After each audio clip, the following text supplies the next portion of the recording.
2018 අප සාමාන්‍ය පෙළ ගණිතය ප්‍රශ්න පත්‍රයේ අපි මේ වෙනකොට ගණිතය 1 A සහ B කොටස් සම්පූර්ණයෙන්ම සාකච්ඡා කරලා අවසానයි.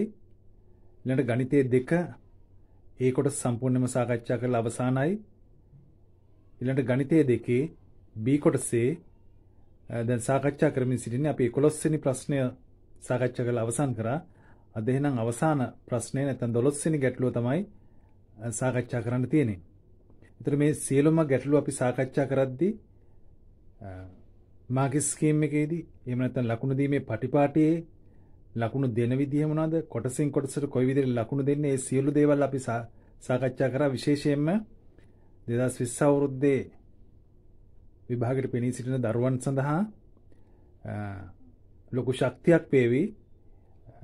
ලකුණු දෙන්න පටිපාටියත් එක්ක කොහොමද ගැටලු වලට සාර්ථකව මුහුණ දෙන්නේ කියන එක අවබෝධය ලබා ගන්නට මේ වීඩියෝ මාලාවක්. දැන් මේ අද අවසාන වීඩියෝ 19 වෙනි වීඩියෝ අපි ඉදිරිපත් කරන්නේ මේ නාලිකාව හරහා.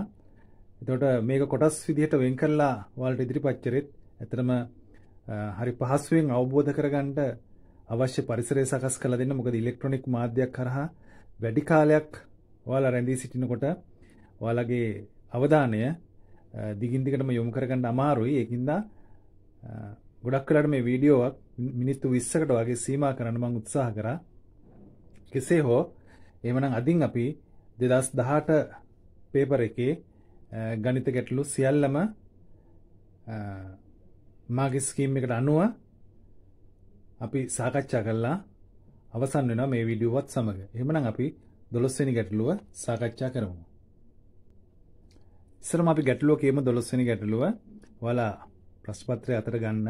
දී ඇති රූපයේ O කේන්ද්‍රය වෘත්තයට එහිදී ඇඳි ස්පර්ශකයේ XAY වේ. මෙතන O කේන්ද්‍රය වෙච්ච වෘත්තයක් තියෙනවා. මේකට A වලදී ඇඳි ස්පර්ශකය කියන්නේ මේක ස්පර්ශකය XAY කියලා කියනවා. AB ජාය XAO සමච්ඡේද කරයි. එතකොට AB ජායක් තියෙනවා. මෙන්න මේ AB ජාය XAO කියලා කියන්නේ මේ කේන්ද්‍රයේ ඉඳලා මෙතන ස්පර්ශකයට ඇඳි ලම්බය සහ ස්පර්ශකය අතර මෙන්න මේ කෝණය සමච්ඡේද කරනවා. සමාන කොටස් දෙකකට වෙන් කරනවා. AD විස්කම්බේ ඊතෙක් දික් කර ඇති අතර මෙන්න මේ AD විස්කම්බේ තව චුට්ටක් දුර එහාට දික් කරලා තියෙනවා. E කියලා ඊතෙක් දික් කර ඇති අතර C ලක්ෂය වෘත්තය මත B හා D ලක්ෂ අතර පිහිටයි. ඒතර C කියලා ලක්ෂයක් තියෙනවා. මේ C ලක්ෂය වෘත්තයේ පරිධිය මත B සහ D ලක්ෂ අතර මේ වගේ තැනක පිහිටනවා කියලා කියනවා.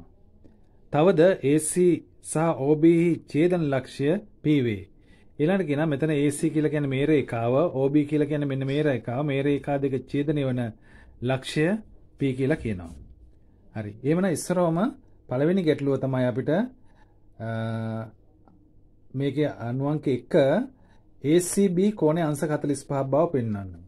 ACB කෝණය ACB කෝණය මෙන්න මේ කෝණය අංශක 45ක් කියලා අපිට පෙන්වන්න කියලා කියනවා. හොඳයි එහෙනම් මෙන්න මේක ACB කෝණය මේක අංශක 45යි කියලායි අපිට පෙන්වන්න අවශ්‍ය. දැන් අපි සාධනය කරමු.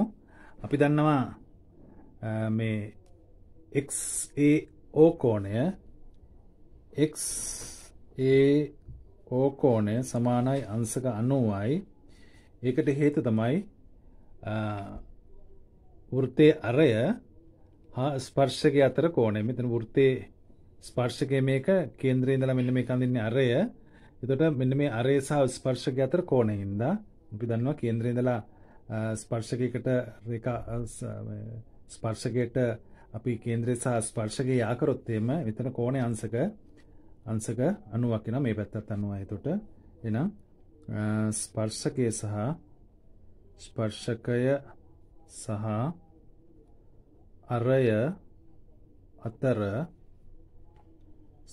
සහ අරය අතර කෝණය. ඊළඟට අපිට දත්තෙන් දීලා තියෙනවා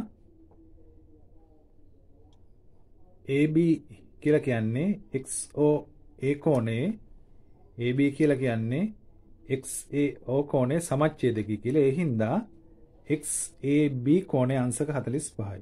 මෙන්න මේ කෝණයේ අංශක 45යි. දැන් අපිට ලියන්න පුළුවන් XAB කෝණය සමානයි අංශක 45යි. XAB කෝණය සමානයි අංශක 45යි. හේතුව තමයි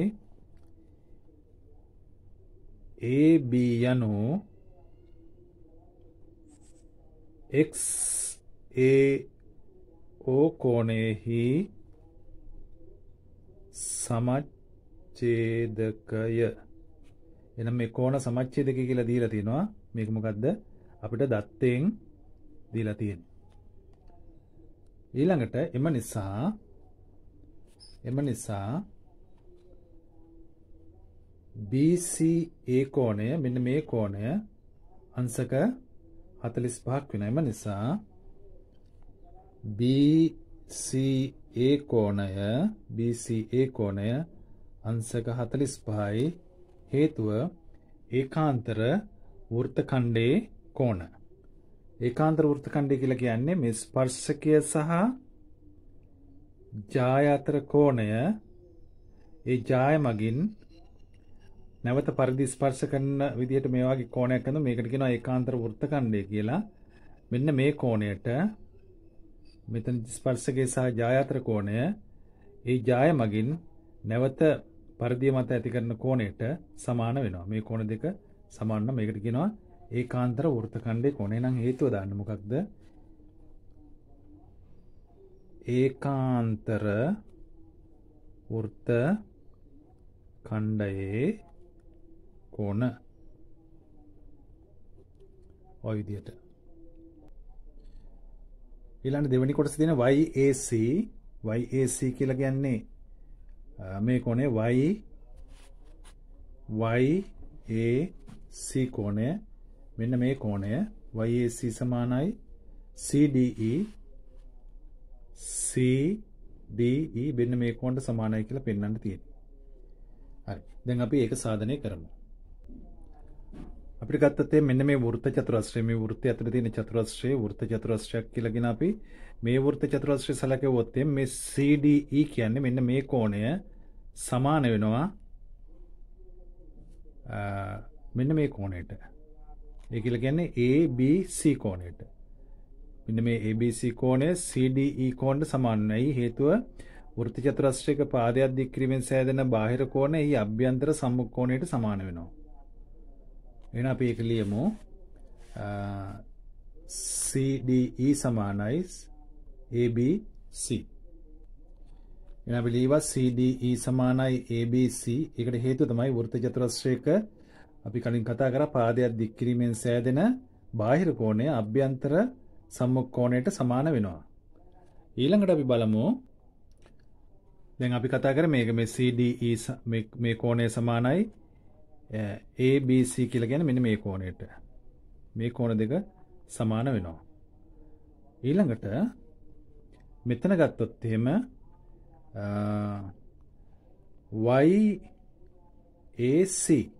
YAC කියලා කියන්නේ මේ ස්පර්ශකයේ සහ මෙන්න මේ ජාය AC ජාය අතර කෝණය. ස්පර්ශකයේ සහ AC ජාය අතර කෝණය සමාන වෙනවා ඒ ජාය මගින් පරිදිය මග මත ආපාතනය කරන මෙන්න මේ කෝණ. මේකට කියන්නේ මේකට කියනවා ඒකාන්තර වෘත්තඛණ්ඩයේ කෝණ කියලා. මේ කෝණයයි මේ කෝණයයි සමාන වන හේතුව ඒකාන්තර වෘත්තඛණ්ඩයේ කෝණ. මෙන්න ජාය ඉස්සෙල්ලා අපි ගත්තා වගේ මෙන්න මෙතන මේ ස්පර්ශකයේ සහ මේ ජාය අතර කෝණය මේ ජාය මගින් පරිදිය ආපාතනය කරලා හදන මෙන්න මේ කෝණයට සමාන වෙනවා කියලා කිව්වා. ඒක ඒකාන්තර වෘත්තඛණ්ඩයේ ඒ විදිහම තමයි මෙතනත් මෙන්න මේ ජාය අතර කෝණය මෙන්න මේ කෝණයට සමාන වෙනවා. ඒ කියලා කියන්නේ YAE සමානයි ABC. එහෙමනම් අපිට ගන්න පුළුවන්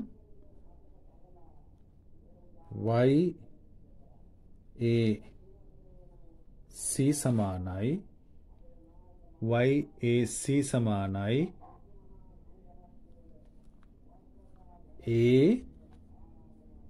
ABC. එතකොට මෙතනින් එනවා අපි කලින් ගත්තා YDE සමානයි ABC. මෙතනින් ගත්තා මොකද්ද? YAC සමානයි ABC. ඒ කියන්නේ මේ පැත්ත දකුණු පැත්ත ගත්තොත් දෙකේම සමානයි. එම නිසා මේක මොකද්ද හේතුව? හේතුව අනිවාර්යෙන් ලියන්න ඕනේ. ඒකාන්තර වෘත්ත ඛණ්ඩයේ කෝණ. ඒකාන්තර වෘත්ත ඛණ්ඩයේ කෝණ. එම නිසා එහෙනම් මේක සමානයි ABC ට, මෙයත් සමානයි ABC ට, දකුණු පැත්ත සමානයි. ඉතින් අපිට මේ දෙන්න සමාන කරන්න ඕනේ. එම නිසා YAC සමානයි CDE.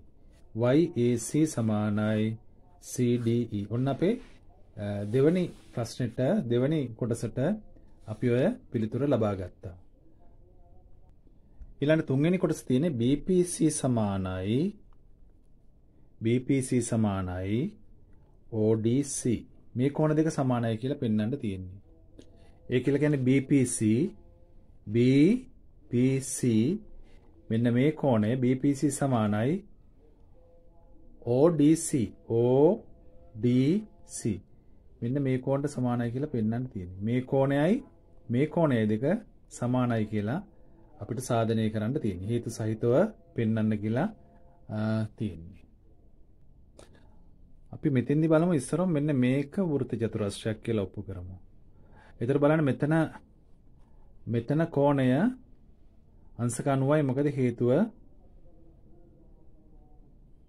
මේ තියෙන්නේ විස්කම්භය පරිධිය ආපාතනයේ විස්කම්භය මගින් විශේෂජාය විස්කම්භය මගින් පරිධිය ආපාතනය කරන කෝණය අංශක 90ක් වෙනවා. ඒක අපි දන්නවා. ඒතර මේක අංශක 90යි. ඊට පස්සේ මෙතන බලන්න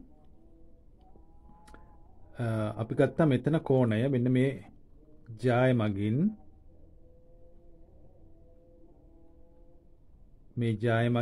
AB ජාය මගින් පරිධිය ආපාතනය කරන කෝණය අපි ගත්තා අංශක 45යි කියලා. මෙතන අංශක 45යි. ඊළඟට ඒ ජාය මගින්ම කේන්ද්‍රය ආපාතනය කරන කෝණය.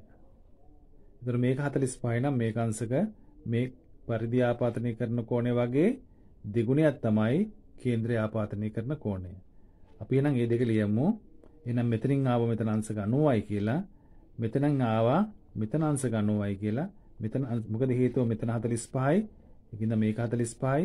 45 ඒවා දෙකක් මෙතන 90යි. එහෙනම් මේක 90යි කියන්නේ මේ POB කෝණයත් අංශක 90යි. අපි ඒ ටික දැන් එහෙමනම් ACD කෝණය සමානයි අංශක 90යි. ACD කෝණය අංශක 90යි. හේතුව තමයි අර්ධ වෘත්තයේ කෝණ. අර්ධ වෘත්තයේ කෝණ. අර්ධ වෘත්තයේ මගින් විස්කම්භය මගින් පරිධිය ආපාතනය කරන කෝණය හින්දා.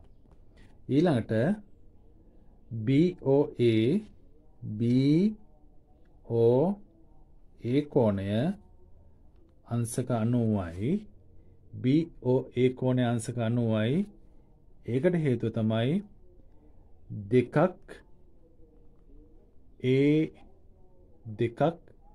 BCA දෙකක් BCA සමානයි BOA. දෙකක් BCA සමානයි BOA. අපි නැවත බැලුවොත් එහෙම මෙතන දෙකක් BCA කියලා කියන්නේ මෙන්න මේ කෝණය වගේ දෙගුණයක් තමයි BOA. මේක අංශක 45යින්ද 45 ඒවා දෙකක් කියලා කියන්නේ මේ කෝණය අංශක 90ක් වෙනවා. ඊළඟ මෙන්න මේ විස්කම්භය මගින් පරිධිය ආපාතනය කරන කෝණය මෙතන අංශක 90යි. ওই දෙක තමයි අපි දැන් ඔය සඳහන් කරේ. එතකොට දැන් පැහැදිලි වෙන්නේ මෙතන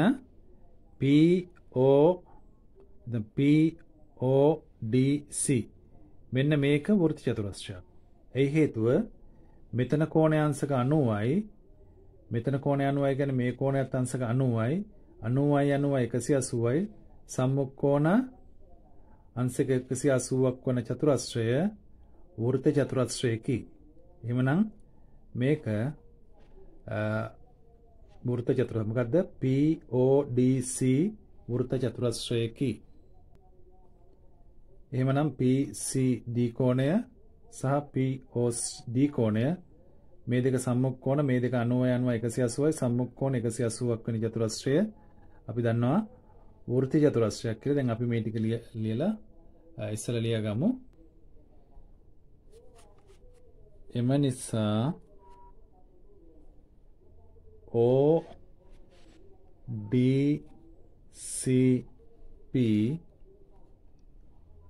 වෘත්ත චතුරස්‍රයකි. හේතුව තමයි මොකද්ද හේතුව? PCD ධන POD සමානයි 180යි. එhmenan මේක වෘත්ත චතුරස්‍රයක්. එhmenan අවසාන වශයෙන් මේ වගේ මේක වෘත්ත චතුරස්‍රයක් දින් කියන අපි සාධනය කරන මේක වෘත්ත චතුරස්‍රයක් නම් වෘත්ත චතුරස්‍රයේ පාදයක් දික් කිරීමෙන් සෑදෙන බාහිර කෝණය අභ්‍යන්තර සම්මුඛ කෝණ සමාන. අපිට මේ දෙක තමයි මේ කෝණය සහ මේ කෝණය කියන්නේ BPC කෝණය තමයි අපිට ඔප්පු කරන්න ඕන සමානයි කියලා. BPC සමානයි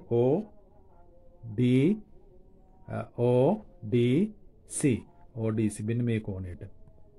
මේ කෝණය සමාන වෙනවා වෘත්ත චතුරස්‍රයක් නම් මේ පාදයක් දික් කිරීමෙන් සෑදෙන බාහිර කෝණය වෘත්ත චතුරස්‍රයේ පාදයක් දික් කිරීමෙන් සෑදෙන බාහිර කෝණය අභ්‍යන්තර සම්මුඛ කෝණයට සමානයි කියන්නේ මේ කෝණයට සමානයි. එහෙනම් අපි ලියමු අවසානයේදී එම නිසා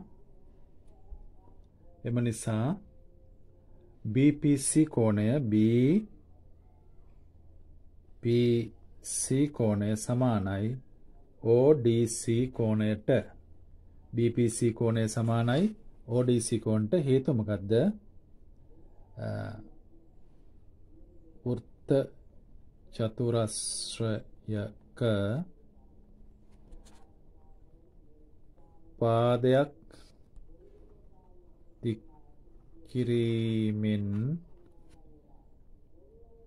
සෑදෙන බාහිර කෝණය අභ්‍යන්තර සම්මුඛ